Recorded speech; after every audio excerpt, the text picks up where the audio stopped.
Good morning. আজকে 23rd of April, এখন 9টা প্রায় বাজে। আমি আজকে লেটই হয়ে গেলাম। জিমে আমি আরেকটু সকালে যাওয়ার চেষ্টা করি। মায়ের আজকে শরীরটা একটু খারাপ, কালকে যেমন তোমরা দেখছিলেই যে মায়ের গলা ব্যথা, খুব কাশি। যাই হোক, কিছুভাবে একটা বাবাইকে তাড়াতাড়ি লাঞ্চটা প্রিপেয়ার করে এখন একটু রেস্ট নিচ্ছে, আমি বেরোই। স্নান টান সারা হয়ে গেছে, আমার শরীরটা ভালো নেই, গলায় প্রচণ্ড ব্যথা, মানে জ্বর ক্যালপল খেয়েছি সকালবেলা, তো ভাল লাগছে না। তো স্নান টান করে একটু ফ্রেশ হলাম। স্নান না করলে আমি আবার একদম পারি না এই গরমে। তো খাওয়া দাওয়া করে নেবো।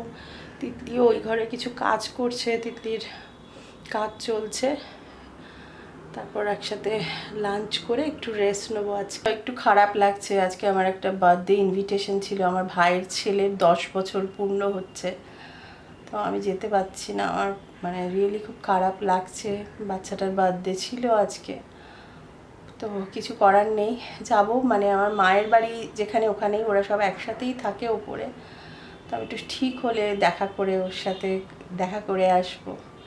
তো সেই জন্য আজকে শরীরটা একদম দিচ্ছে না, সাথ দিচ্ছে না। অলমোস্ট 2:30 বাজতে যায়, আর আজকে আমাদের লাঞ্চটা একটু ডিফারেন্ট। আমরা পরোটা আর পোস্ত খাবো, ভাত খেতে ইচ্ছে করছে না সামহাও আজকে। মা ওইদিকে একটু রেস্ট নিচ্ছে, ওই ঘরে মাকে ডাকি। মা এসে এসব বেড়ে দিয়েছি, দাঁড়াও তোমাদেরকেও দেখা। এই হচ্ছে পরোটা, আর এখানে আছে হচ্ছে পোস্ত।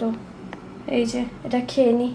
মা, ভাত না খাওয়ার আরেকটাও রিজন আছে বাই দ্য ওয়ে, সেটা হচ্ছে আমি ভাতটা ভালো করে গেলতে পারি না, কি বলে ওটাকে, ফ্যানটাকে ওই আর কি, এই জিনিসটা করতে পারি না ঠিক করে। তো পরোটাটা খুবই বিচ্ছিরি টাইপেরই বানিয়েছি, মেবি জানি না কি বানিয়েছি, আমি নিজেই বানালাম পরোটাটা। জ্বললো? হ্যাঁ, একটু ধরে থাকলেই জ্বলে যাবে, দেখ। এই তো এবার হয়ে যাবে, দেখ একটু জ্বলতে দে।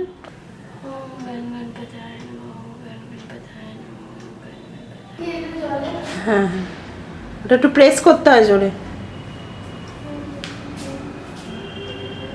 ঘর ধোয়াই হয়ে গেছে, একদম ধুলোটা দিয়েছি না, কিন্তু গন্ধটা ভীষণ পিসফুল, একটা মেডিটেশন টাইপের ফিলিং আসে।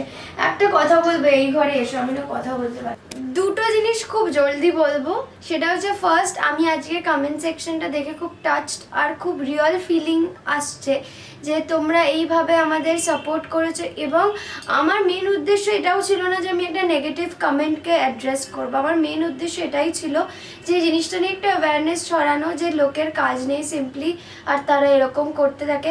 একটা ডক্টর দিদি আমার হয়, আমাকে বলেছে, আমার থেকে কয়েক বছর বড়, দিদিও লিখেছে যে দিদিকেও র্যান্ডাম কোনো কারণ ছাড়া এইসব টাইপের কমেন্টস করে, কোথাও ছবি পোস্ট করলে সত্যি আর পারা যাচ্ছে না বলো, এত গরম, তার উপর আবার এইসব কথা আর ভালো লাগে। আর সেকেন্ড কথা হচ্ছে, আমি কন্ট্যাক্ট লেন্স পরি না, আমার দুখানা চশমা আছে, because by one get one আমি লেন্স কার্টে অফারে কিনেছিলাম।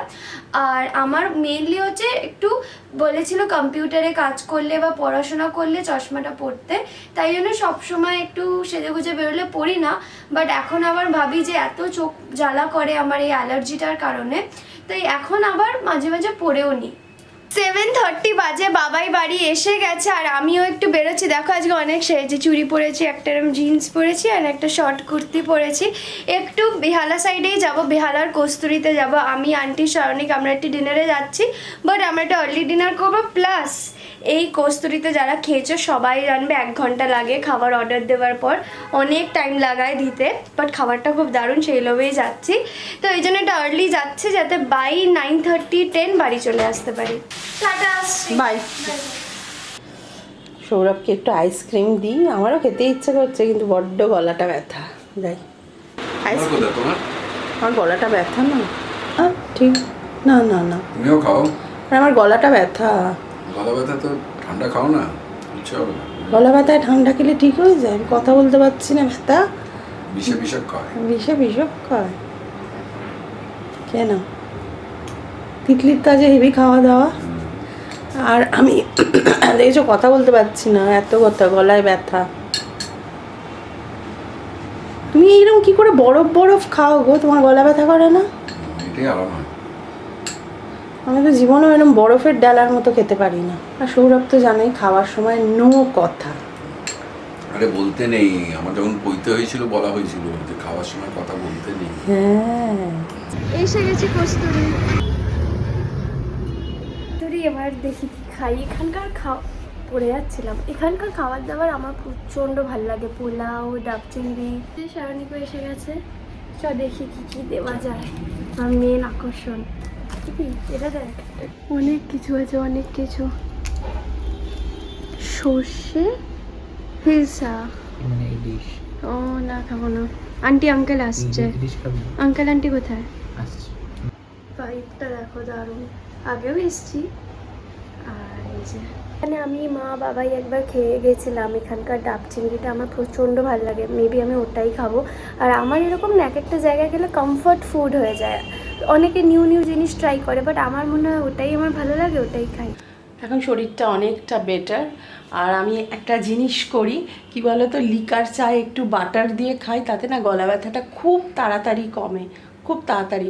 আমি খুব বেশি মানে ওই ওষুধ খেয়ে নেওয়াটা পছন্দ করি না, তার থেকে এগুলো খাই, তুলসী পাতা একটু মধু লাগিয়ে খাই, এগুলো করি, তো অনেকটা বেটার আছে। আর যষ্টি মধু না, আমাকে ডক্টর একবার বলেছিলেন যে কাশি হলে যষ্টি মধুটা মুখে রাখবে, আমার বাড়িতে সব সময় থাকে যষ্টি মধু।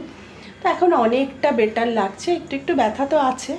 আর যেই একটু মনে হয়েছে বেটার আছি, তখনই না একটা জুয়েলারি বানিয়েছি। দেখো একটু শর্টে দেবো বলে এই জুয়েলারিটা বানিয়েছি, যেটা তোমরা শর্ট দেখলে দেখতে পাবে কিভাবে বানিয়েছি।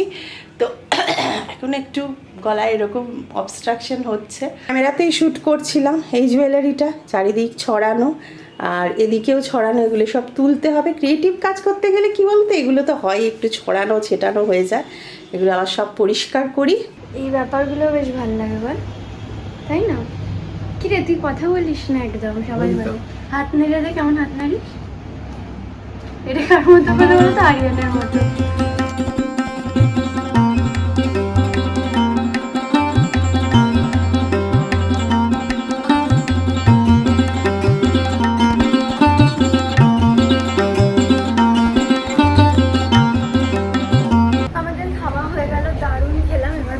বাড়ি যাবো, 9:30 বেজে গেছে। বাড়ি এসে গেছি, খুব ভালো খেলাম। কস্তুরীর খাবার সত্যি ভালো, বাট একটাই প্রবলেম, একটু লেট করে। 10টা বাজলো, বেজে গেছে কিনা জানি না, বাট অলমোস্ট 10টা। এই যে তিতলি এসে গেছে, আমরাও ডিনার করবো এবার। করনি ডিনার? না, খুব ভালো খেলাম। কি খেলাম বলো তো? কি? মুরগ পোলাও আর ডাব চিংড়ি। আমি তো এটাই খাই, মাটন এই সেই অনেক কিছু ছিল, টেস্ট করেছি, বাট মুরগ পোলাও আর ডাব চিংড়িটা মানে হচ্ছে হেভেন অন আর্থ। মনে হয় সব দুঃখ একবারে মিটে যাবে এটা খেলে। ডাব চিংড়িটা ওখানকার দারুণ, খুব ভালো, কিন্তু এত খাওয়া যাচ্ছে না গরমে। মাংস, দই, ডাব চিংড়ি খেয়ে ওপরে পেট ভর্তি পুরো। ভর্তি মানে দুদিনের পেট ভর্তি। আমরা আজকে লুচি আর আলু চচ্চড়ি, আমি আর আজকে কিছু করিনি, প্রদীপদার থেকে একটা করে কিনে আনছি। খেয়েছি, হাফ এনেছি। ঠিক আছে, ফ্রিজে রাখ, আমরা খাওয়ার পর খাবো। ঠিক, আজকে ডিনার হচ্ছে লুচি আর এই আলু চচ্চড়ি। এই যে সৌরভকে ডাকি, সৌরভ। এটা কি কুমড়ো হচ্ছিস কি? না না, আলু চচ্চড়ি। মনে হচ্ছে কুমড়ো। কেন? বাবাই বসে আছে, দেখ খুব খুশি হয়েছে বাবাই। তোমরা বাবাইকে এত ভালো বলে তো খুশি হয়েছো। যাই হোক, আজকে না সিরিয়াসলি আমাদের কমিউনিটি কিন্তু অনেক স্ট্রং, রিয়েলি। মানে আমাদের খুব প্রাউড হয় এই জিনিসটা নিয়ে, যে আমরা একদম আমাদের রাইট অডিয়েন্সের কাছে যে পৌঁছাতে পেরেছি, এবং আমরা সেটা সবসময় রেসপেক্ট করবো আর চেষ্টা করবো ভালো করে ব্লগস বানানোর, ভিডিওস বানানো। আর মা তো টিউটোরিয়াল আছেই মায়ের হাতের কাছে। আর তুমি এবার একটা টিউটোরিয়াল দাও। আমি রান্নার দিই, মা ডিআইওয়াই দেয়, তুমি কিসের টিউটোরিয়াল দেবে? আমি লুচি বেলে দেবো। হ্যাঁ বাবাই ভালো কি ব্লগ আছে, বাবাই দারুণ লুচি বেলেছে।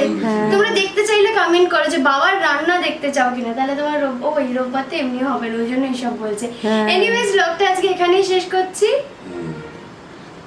লাইক কমেন্ট শেয়ার এটা তো আমার চাই। এটা ভুলে যাও কেন বলতে, তুমি এটা বলতে ভুলে যাও কেন? লাইক কমেন্ট শেয়ার যে চাই। আরে আমি বলছি কেন, কারণ বাবাই হচ্ছে গিভার, বাবাই দিতে ভালোবাসে, ওই জন্য কিছু চাই বাবাই সেটা ভুলে যায় যে কি চাই। আর আমি একটা কথা মধ্যখানে বলে দিই, ওই যে সৌরভ সমানে ওই ওই ওই দিকে তাকাচ্ছে কেন জানো? ওদিকে ও ঢুকে গেছে এই দিকে, ও আবার মুখ বার করেছে।